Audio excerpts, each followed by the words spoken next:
having me. I don't mean to sound very negative, but I kind of, some of this is, but it's got a little positive bit at the end.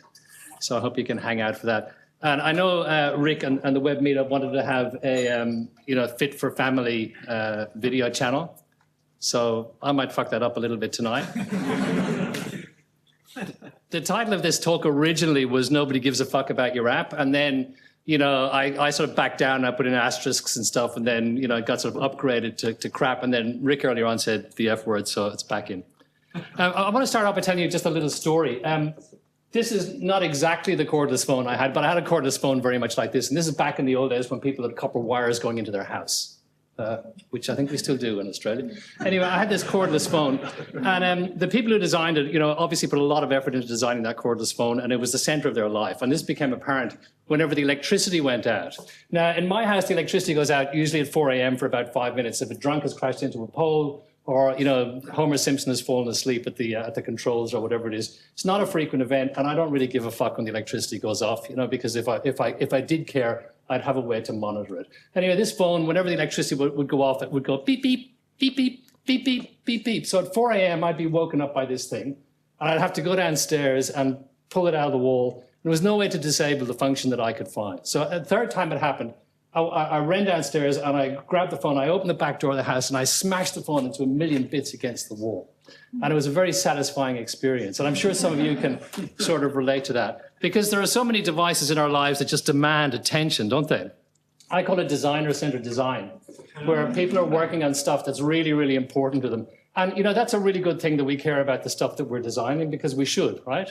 But it's not the center of the universe. It's like my Google Home device every now and again will go because nobody's spoken to it for a while. It just sort of randomly picks up some noise and decides that it wants to talk to us. We can imagine a future where when you walk into the house, everything will beep at you or flag, try and get your attention. Very much like the Apple startup sound, which people talk about being Zen-like. The Apple startup sound is an abomination. Does anybody agree with that? Okay, a few people, that's good. It's an abomination, but apparently it's Zen-like, and the chap who designed it, whose name I disremember, is actually quite proud of it and has fought tooth and nail to make sure that it's part of the Apple ecosystem even now. Microsoft at least had the decency to hire Brian Eno to make that sound. Remember the doo-doo-doo thing that they had in Windows, whatever? And now they've abandoned it altogether, which is a good thing. But, you walk into the house, things flash at you, your fridge wants attention, everything wants attention. And is this the world that we want for our future? Do we want our devices demanding our attention like that? No, thank you. Good for the audience interaction. So we've got this self-important and needy devices and apps are filling our life. Obviously, I'm not talking just about apps here because I've already spoken about hardware. Here's something I got from The Australian. Does anyone here subscribe to The Australian? No. One person is admitting it down the back. I subscribe to The Australian, among other things, but only to monitor the RWNJs. I don't know if you're familiar with that acronym. Right-wing nut jobs. So I do subscribe to The Australian, but among other things, and I do question my sanity. But if you want to get really annoyed, subscribe to The Australian, because every day you read it, there'll be something that will annoy the hell out of you. But one thing that really annoyed me was I got an email from about a week ago, and the title of the email was Important Information About Your Subscription. I thought, wow, they're going to increase the price or decrease the price or something that... Well, that's not even important either, but maybe something has actually happened. And what did it say? The Australian apps have been upgraded. Now, is that important information? No. Does anybody give a fuck that the Australian has updated the app? No. The Australian, I hope nobody hears, sorry? The person who developed the app cares. So if you're that person, I'm sorry. Or if you designed this email, I'm sorry. But this is not important. And we're snowed day in and day out by stuff that's not important to anyone except the people who are sending out the message. Important information. We're excited. We're launching our new. All of these sort of phrases that are just utterly meaningless and useless to us as users. It's like simple and easy to use. Whenever you're reading something, a product description says easy to use, you know for sure that it's not easy to use, right? The ease of use is indirectly proportional to the number of times the phrase ease of use is used in the marketing material. If you want to know somebody who does notifications really well, though, look at PowerShop.au. Has anybody used them? Okay, so a few people use PowerShop. If you don't use them, I don't know what their prices are like now, but they used to be quite good. And the only notifications they send you two. One is if you haven't paid your electricity for a while and you're in arrears and you've got to put some money in, which is fair enough, right? The other is to offer you a discount. So every now and again, I think it's about every 2 weeks or so. I don't know if it's a regular pattern, but every now and again, I'll get a little message on my phone that says, here's 38% off 1 day's worth of electricity.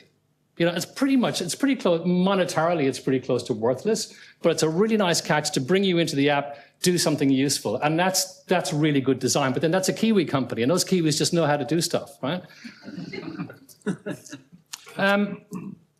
Here's a graph. What does it show? This is I found this from Andrew Chen, who's the head of ride or something or other at Uber now. And this is the number of people who are active users of an app after so many days of use. So down here is 0 to 90 days, and then percentage of active users. And it doesn't really matter what's in it, but this was looking specifically at apps that had over 10,000 installations. So it's not looking at something that somebody did, you know, in their backyard overnight and then launched on the store. So it's apps that are serious enough to have had a number of installations. And after 3 days, almost 80% of people are no longer users of the apps. Now, on the one hand, you say, okay, well, fair enough. I mean, I downloaded, you know, a spirit level, you know, for the one time I renovated something in my house. And okay, I'm only going to use that once and never use it again. But, you know, for all of the apps to be behaving in this way, there's something wrong where the apps that we're downloading are not actually doing something useful for us. Surely if we're selling an app to someone, we expect them to use it more than once, and we expect it to use it for longer than a couple of days. Anybody agree with that? Yes. Thank you. So what can we do? Maybe we can build delightful interfaces. Is anybody here working on Delight? So, okay, sorry, guys, if I'm going to upset you. I hate the term delight. Like, I just think it's so overblown and so inaccurate. And I haven't yet to meet an organization that delights me.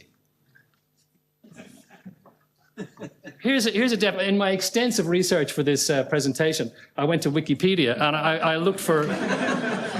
Actually, I went to a number. I was looking for a definition of delight because I've been thinking for a long time, what is this delight stuff that people are trying to tell me all about?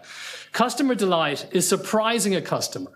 So it's not delight anymore, it's just surprising a customer by exceeding his or her expectations and thus creating a positive emotional reaction. So we've gone from delight to surprising to positive emotional reaction. That's not delight, is it? No, it's not. How can you delight people? Money. Like if the bank, when I go on NAB online and it says, oh, you know, you've been with us for so many years. We really appreciate your loyalty. You've posted so many useful tweets that have helped us improve our product because of the bugs you pointed out. Here's, you know, $1,000 or $2,000 or whatever. And at some point I would be delighted. In fact, probably about $5 I'd be delighted. But, you know, I've never got that from the bank, so they're not going to delight me.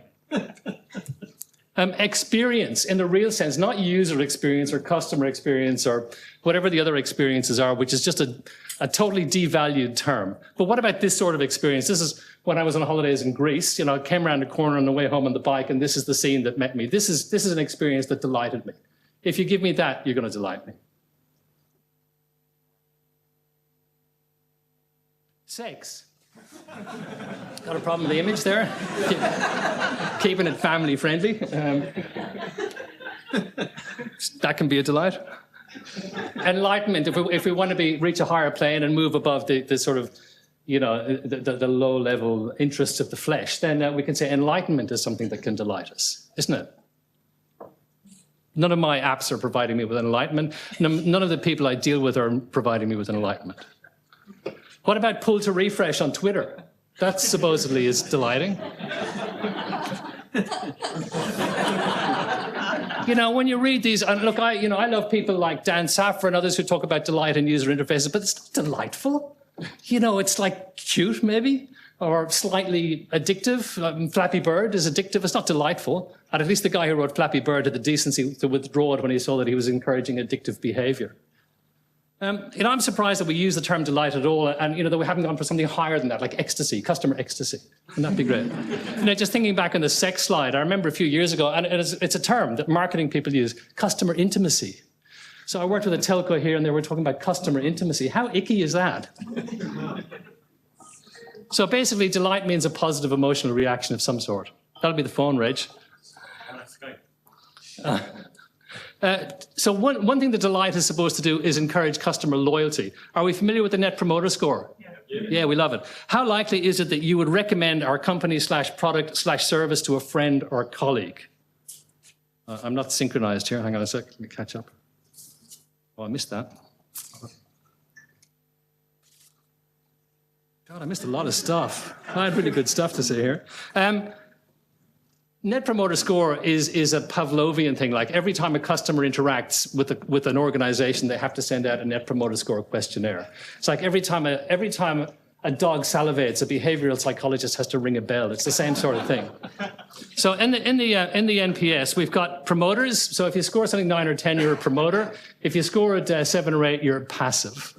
Passive aggressive, I would prefer, but anyway, passive. And if you're 1 to 6, you're a detractor.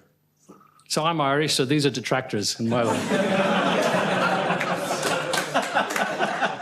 I've got an idea for a modified Net Promoter Score. So how likely is it that you would tell your friends, family, or colleagues that our company / product / service is a piece of crap? Because I'm far more likely to sit around over a few drinks at the dinner or work or whatever and say, I got this thing, it's a piece of shit, don't ever go near it. You know, the remote control from my Toshiba air conditioner, piece of shit, can't use it, hate it, have to get an engineer to bloody tell me how to use it, and the next day it doesn't work again. Hate it, Toshiba. Kensington Presenter that locks up my computer that I wanted to use tonight, piece of shit, don't use it. That's the sort of Net Promoter Score that I want to see. Here's another app ratings. You know, do you ever go in and rate an app? Okay, quick show of hands. How many people go in only when they have a positive thing to say about an app? How many go in when they have a negative thing to say about it? A few more, right? Interesting. Just straw poll, doesn't mean anything. But I really like this one. I can't remember what app. Actually, I can't remember what app it's for, but I'm not going to say it because I feel sorry for these people because they're working under a lot of constraints. They work in government. They're trying to do something, and they haven't done it very well. Anyway, this app is so bad. I actually took the time to write a review. Plain and simply, it does not function at all. If I could rate it negative, I would. And if you do a search for something like 0 stars, you'll find lots and lots of. If I could give it 0 stars, I would. If I could give it - stars, I would. So a lot of apps get this sort of rating. What can we do about this situation? Because I don't want to be all negative here, right? Because I'm really a positive sort of guy. Solve a real problem. If you want to think about the sorts of problems you're solving and you want to start validating the solution space you're in, have a look at Tomer Sharon's book, Validating Product, what does he call it? Validating Product Ideas through Lean User Research. I don't know if anyone's read that, but it's a really, really solid book on when you have a design idea or a product idea to actually find out whether it's going to float. And he talks about invalidating design decisions as being our primary course of action. So find out the things that are not going to work rather than trying to prove what is going to work. Do it well. You know, quality is the thing that will sell your app. Quality in use is the thing that will make people come back to you. And you have to care because nobody else is going to care about your app. It's up to you to do it. I think that's the thing that from a UX perspective, which is the field that I work in, it's up to me to care and to do something and produce something that really, really, really works. And I'm pleased that I can get to do that some of the time. How do you do things well? Zero barrier to entry. So many apps, particularly things that interact with IoT. You go to the app and there's some fucking loop you have to run through in order to sign up or get the thing running, you know? You have to go and refer to documentation to get started. You can't just get in and use it straight away. It's just crazy. The simplest possible UI. Sometimes people say to me, oh, you know, people are going to figure it out, or, you know, our users are clever. The more sophisticated your users are, the less likely they are to interact with your product or service if it's not 100%.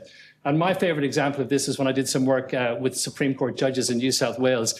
And some of them are very geeky. I was really surprised, like there's a few Unix hackers and Linux hackers in there. But like they're not interested in a piece of software or a piece of equipment that doesn't make their job better. And if it doesn't make their job better, their life better, it's not going in their courthouse, it's not going in their courtroom, it's not going as part of their deliberations. You have to have a constant focus on the user. I mean, I know this is the sort of stuff you hear from UX people every day, but you really have to look at who the users are, what they're doing, and you have to watch them in use and learn from the things that they're doing. Excellence is the minimum entry standard. You know, occasionally you get to work on something that gets good reviews or people like it or works really well or it saves crap loads of money for whatever organization you're working with. And people that say, that's really great. That's not really great. That's entry-level stuff. Excellence has to be the base level of everything you do. If it's not excellent, it's going to get, you know, people are going to treat it like shit because it is. And you have to remember that you can't be the center of the universe. You're not the center of the universe. Your app is not the center of the universe. People really don't care about your app. And to finish up with a quote from the song that was on at the start from Lil Yachty, you say it's good, but it could be better. Everything in life could always be better. Don't settle for less, because then you miss out on more. So I recommend this. This is the king of autotune. Have a listen. Thank you very much.